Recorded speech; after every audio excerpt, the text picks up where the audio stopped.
Hey everyone, today we are going to discuss about the theoretical and conceptual framework in marketing research part 2.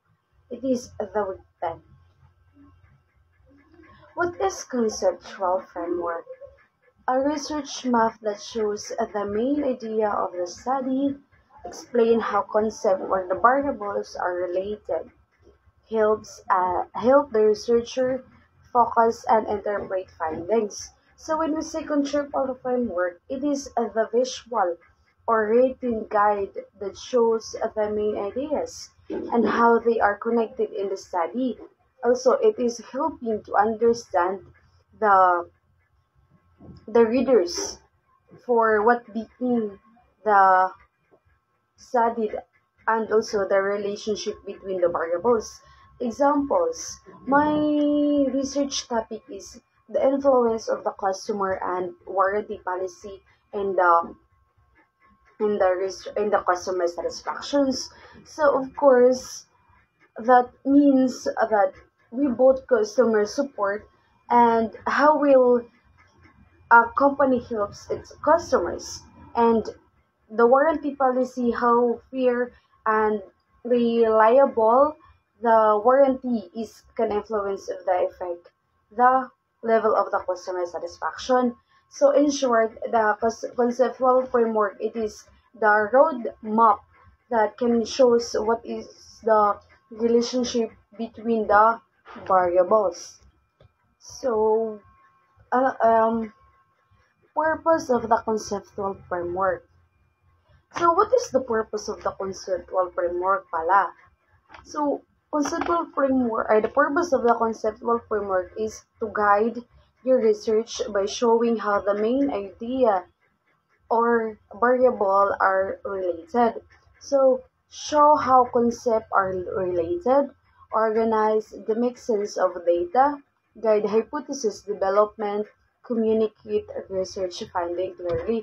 So, in short, the purpose of the conceptual framework is to serve the roadmap, to serve as a roadmap that connects your research topic or the variables and expected of this outcome. So again, conceptual framework it is guide that to it is the guide or it is the guide that show the main ideas and how they are connected in the study and also the relationship between the variables.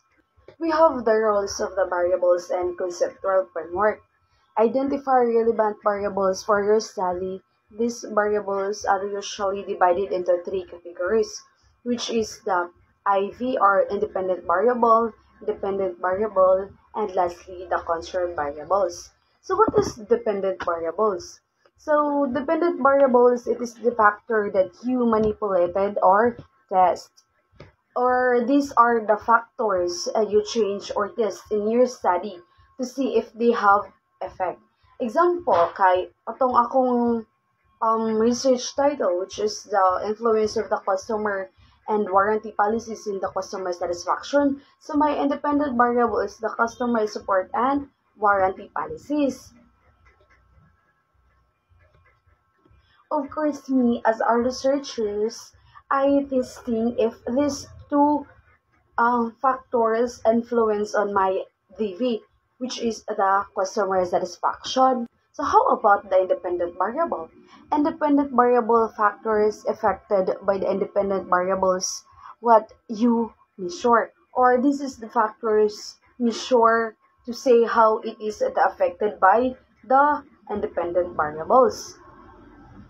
Um, well, my example is my um dependent variable which is the customer satisfactions. So me as a researcher again, I want to find out in if it is increasing or decreasing depending on the support and warranty policy. The lastly is the cultural variables, factors that could influence the dependent variables but are kept constant. So, ang dependent variable is this the factors that might affect the results but keep them the same or the constant. So they don't para say though don't interfere. Or in short, ang dependent variable manggod kay it is the cause. Then ang dependent variable is the effect. While the customer ay the control variables kay it is the keep the same that make that fair. Kung ang result para fair ba, it's not para dili siya dapat constant ang iyang ang constant ang effect. So now, let's proceed sa different ways to create a conceptual framework.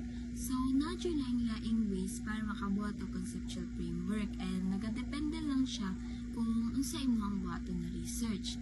So, the first one is graphical techniques. Kaning graphical techniques is using pictures like mga mind maps or kanang concept maps para ipakita ang mga different ideas or kanang variables sa isa ka study. Pinapakita po niya kung unsa ang connection or kanang relationships sa study. Example ani is kanang mga boxes, like commonly jud ginabot is boxes, pero pwede po siya og kanang circles. Like explain ang iyang relationship or connection sa variables through arrows, like mag-point ba siya sa dependent variables or naga-point ba ang duha ka arrows sa isa't isa. So, most commonly yung nagabot ani is kanang mga students lang na mga beginner pa like mine anak.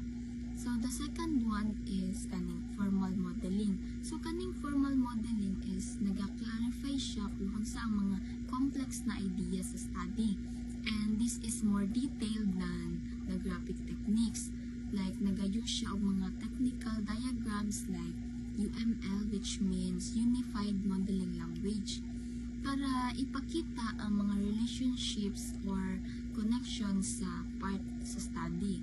So, the main purpose of this is para makabuhat og precise and structured na study. And commonly, ginagamit siya sa mga computer science and engineering. So, the third one is tables or matrices. So, ang tables or matrices kay ang ideas ani is ginasunod siya sa mga tables para makita o organize siya and dali lang siya compare sa mga variables. So, helpful jud siya if gusto ka ma-differentiate or makakita unsa ang similarities sa imong mga ideas or sa variables na imong ginagamit sa study. So, the fourth one is narrative techniques. From the word narrative, which means imong i-explain imong framework or through writing or storytelling. So, i-describe ang ideas or ilang connections in a clear and understanding way. So, mura siya og kanang naga-storytelling. Pero, about siya sa study ang imong gina-storytell. So, lastly, we have software tools. So, kaning software tools is mauni siyang gagamit og mga digital tools like at sa ato karon is more on Canva, mao naman jud na siyang sikat karon para sa mga framework na makitan siya nga neat and professional tanawon. So, this is good for digital frameworks and pang visual format or like ang mga digital na presentation. So, those are ways para makabuhat o mga conceptual framework. So, naadyo siya lahi-lahi pero naga-depende lang siya kung sa imong buhaton based sa imong research. So, on the next slide is when to use a conceptual framework. So, nagagamit kita conceptual frameworks kay kani siya is useful jud siya sa study and importante jud siya and naa jud times na need jud nato siya gamiton. First is gamiton siya pag naay mga new research na buhaton. Example is kanang mga students na naay gina-study na wala pa jud kaayo siya na explore and wala pa kayo siya na research before. So ang framework is makatabang siya para ma-organize ang mga new ideas o masabtan unsa ilang mga connection. So, these types of kanang research nga mga new pa is ginaguide jud ang mga researchers para makafocus sa ilang ilang ideas o unsa ang ilang concepts jud sa ilang study. So, naapoy uban na mixed method research, which is kabalo naman ta nga kani is about combining quali and quanti data sa isa ka study. So, because of conceptual framework is makatabang siya kung unsaon siya pag-connect sa two variables or like two types of data, which is naatay quali, naapoy quanti na data. And makatabang siya no unsaon pagsabot sa mga research based on lahi-lahi na point of view. So, naapod uban if working with large amounts of data, like daghan kaayong information, and makatabang ang framework o pangita unsa ang mga important parts sa study na need jud siya studihan o i-focus sa researchers, like sa mga key variables niya, and to understand unsa ang mga relationship between those variables. So, helpful po siya in terms of communication research, like example kanang mga presentations, magsulat og mga reports para masabtan lang dayon ang mga ideas sa research, like ang mga variables, kung unsa jud ang point sa study. So, naa po example if kanang magtudlo og mga learning research, like teacher-students, ang teacher magtudlo sa mga students, and dali ra pud siya masabtan sa mga students unsa jud ang research, like from identifying sa mga concepts, like sa topics sa study, and to show unsa ang ideas na makonekta sa study. So, in short, ang conceptual framework ay makatabang jud siya sa research para ma-clear and organize ang imong study, and easy lang jud siya ma-understand sa mga readers, like sa mga readers, and also kanang sa mga students na nag-research lang, like need nila for RRL. So, whether in research ba or kanang presentation or teaching, makatabang jud ang conceptual framework. Now, I'll be discussing the different types of conceptual frameworks used in research. These frameworks help organize ideas and show how variables or concepts are connected in a study. First, we have taxonomy framework. The taxonomy framework organizes ideas into categories. It is useful when dealing with a lot of data because it helps group similar ideas together. For example, in a study about learning styles, we can categorize learners as visual, auditory, or kinesthetic. Second, we have conceptual model. The conceptual model shows how concepts or variables interact with each other. For instance, in a study about work performance, we might show that stress level affects productivity, meaning when stress increases, performance decreases. Third is visual representation. A visual representation uses diagrams or graph to show relationship between ideas. For example, a flowchart can show how training leads to skill improvement, which then result in better job performance. Fourth, we have mathematical description. The mathematical description uses an equation to explain how variables are related. Fifth, we have working hypothesis. A working hypothesis is a temporary explanation that researchers test through data.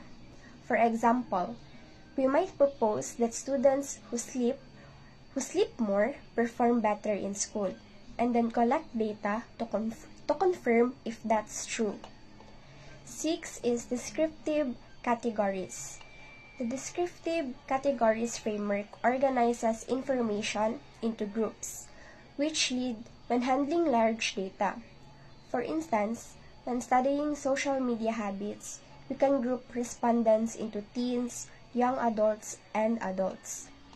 Seventh is pillar questions. The pillar questions framework uses guiding questions to focus the research direction. For example, in an online learning study, one main question could be, how does online learning affect student motivation? Framework is a practical type. It guides your research in a usable and hand-on ways. So in simple terms, it's research that hands-on and helps you do something concrete or something practical. For example, a study that tests which type of fertilizer helps plants grow fastest. So the practical result is knowing which fertilizer to use. Next is the models of operation research. So it uses mathematical equations to show relationships between variables. It applies operation research methods to understand complex systems. So in simple terms, it is using math formulas to understand how different things affect each other in a complex situation.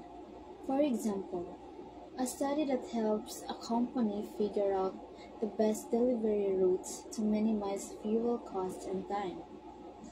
Lastly is a formal hypothesis, a testable statement about variables. It helps explore and verify interactions between variables. So in simple terms, it is a testable statement about how different things relate to each other. For example, more sunlight causes tomato plants to grow taller. You can test this by giving some plants more sunlight and comparing their growth and plants with less sunlight. The conceptual versus theoretical framework. A conceptual framework organizes data in groups, helping researchers identify key variables and relationships such as through descriptive categories. So meaning, a structure that helps you organize your ideas and data in a research project. It's like a sorting system for your research. You group things together to say how they connect. Example, imagine you're studying traffic problems in Davao. Your conceptual framework might include categories like types of vehicles, road conditions, and time of day to help you analyze the data. Next is the theoretical framework. Use established theories to guide research, helping to understand interactions and cause-effect relationships, as seen in models of operational research. So meaning, a structure that relies on existing theories to guide your research and explain how things work. For example, using the theory of supply and demand to understand how the price of fish in the Bangkerohan market changes based on availability and customer needs.